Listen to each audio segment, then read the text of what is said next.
बहुत बहुत धन्यवाद कि आपने मुझे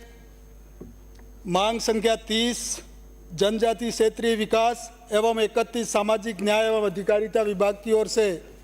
बोलने का अवसर दिया। माननीय सभापति महोदय,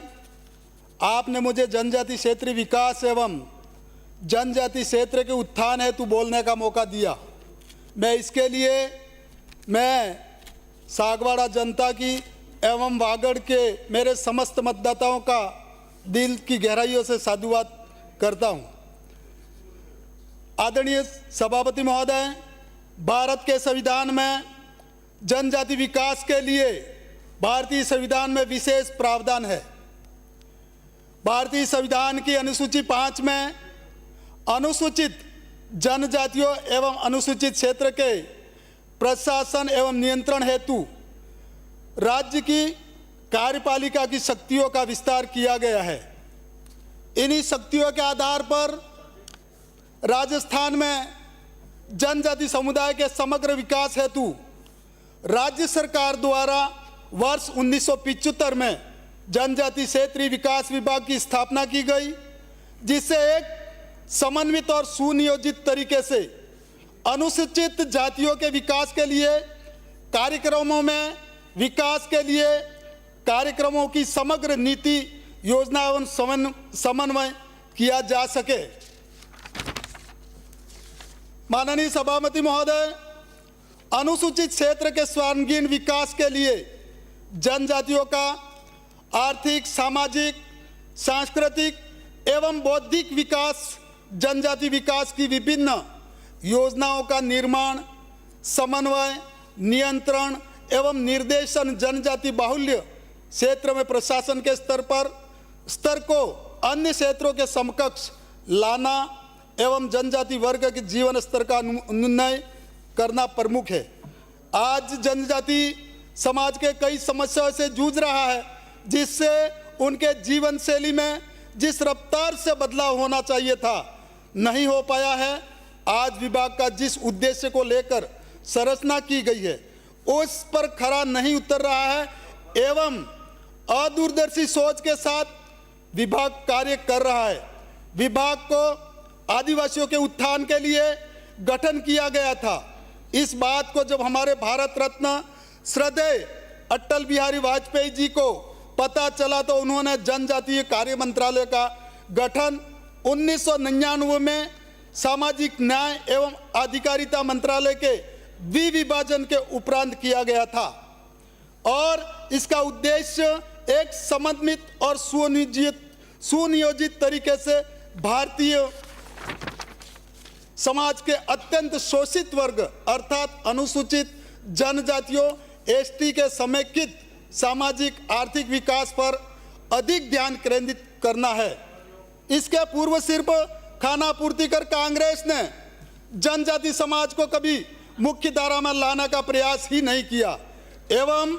संविधान की मुख्य भावना को कभी धरातल पर लागू नहीं किया और जनजाति एवं आदिवासी समाज को बुनियादी सुविधाओं से वंचित रखा। जिस उद्देश्य को लेकर अनुसूचित जनजाति विभाग का संविधान में प्रावधान किया गया था उसे 1975 में गठन तो कर दिया पर कभी उस पर कार्य नहीं किया गया एवं हमेशा आदिवासियों का शोषण किया गया। माननीय पूर्व प्रधानमंत्री एवं भारत रत्न अटल बिहारी वाजपेयी जी के दिलों में हमेशा वंचित शोषित वर्ग के उत्थान के लिए निरंतर प्रयासरत थे एवं उन्होंने राष्ट्रीय अनुसूचित जनजाति आयोग का गठन संविधान के अनुच्छेद 338 क के अंतर्गत 19 फरवरी 2004 से किया गया था।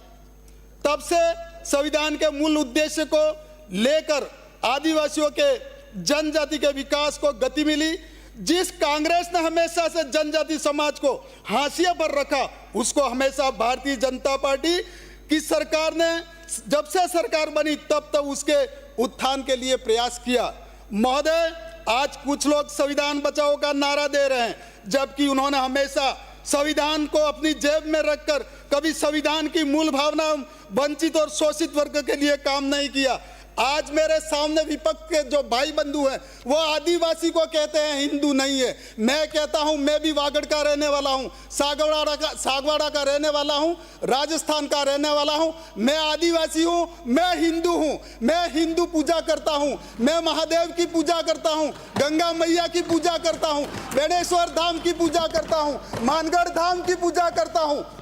मैं पक्का हिंदू हूं, मेरी समाज भी हिंदू है, लेकिन ये राजनीतिक रोटियां सेकने के लिए आए दिन आदिवासी को बदनाम करते हैं। महुआ है, दारू है, ये सदन महुआ और दारू के लिए नहीं है। ये सदन आदिवासी के कलम की जरूरत है, विकास की जरूरत है, रोजगार की जरूरत है, पानी और बिजली की जरूरत है, रोटी और कपड़े की जरूरत है, और ये बार बार आदिवासियों को बदनाम कर रहे हैं। इसलिए मैं महोदय से कहना चाहूंगा कि आदिवासियों के विकास के लिए हमारे राजस्थान की भजनलाल जी की सरकार जो है, केंद्र की मोदी जी की सरकार है जो आदिवासी के उत्थान के लिए काम करती है। और इसलिए मैं आज इस मौके पर मेरे सागवाड़ा की कुछ मांगे हैं वो भी मैं रखना चाहूंगा सदन के माध्यम से। धूणी बरवा से बनकोड़ा तक डामर सड़क कार्य, खरगूपाल रोड से पुरानी गौशाला होते हुए नवनिया तक डामर सड़क, किशनपुरा ग्राम पंचायत और वर्धा ग्राम पंचायत के मोरन नदी पर पुलिया निर्माण, बरायला फला से रामसोर मेन रोड तक डामर सड़क, कराड़ावाड़ा झांकरी गड़ा वेजनिया धूणी खजूरी को जोड़ने वाली डामर सड़क, करावाड़ा मुख्य सड़क से टांबड़िया फला मेन रोड सड़क, डामर रोड से ओखली फला शमशान घाट तक कसारिया तक सड़क, शिवराजपुर से खटलाई तक डामर सड़क, गड़िया मोड़ से उबली होकर रामसोर तक डामर सड़क, गामड़ा चारणिया से वर्सिंगपुर तक डामर सड़क, कसारिया से मोरल नदी भैरवजी मंदिर पे पुलिये का निर्माण व सड़क, ओबरी ठाकुर जी मंदिर से पिपलागुंज तक डामर सड़क में पुलिया निर्माण, करियाना रामदेव जी मंदिर से वाया बामनिया होकर बमासा तक डामर सड़क, करियाना बस स्टैंड से उबापाना साटिया से बचड़िया तक डामर सड़क, माकड़िया से जोगीवाड़ा तक डामर सड़क, गड़ा बासन से वाया मोना डूंगर तक सरोजा तक डामर सड़क, हुड़का नाका से बवरिया तक डामर सड़क, बागेला तक डामर सड़क,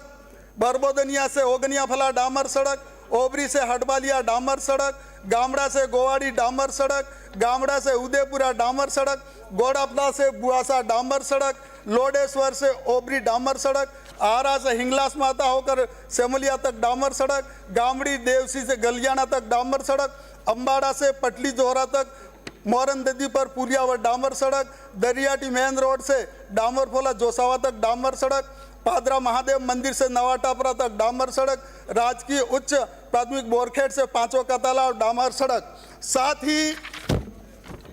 बेमई में जीएसएस और पाड़ावार चित्री में सीएससी के कर्मोन्नत की मांग करता हूं। इसके साथ ही मैं मुझे बोलने का अवसर दिया उसके लिए बहुत बहुत धन्यवाद। श्रीमती शिमला देवी।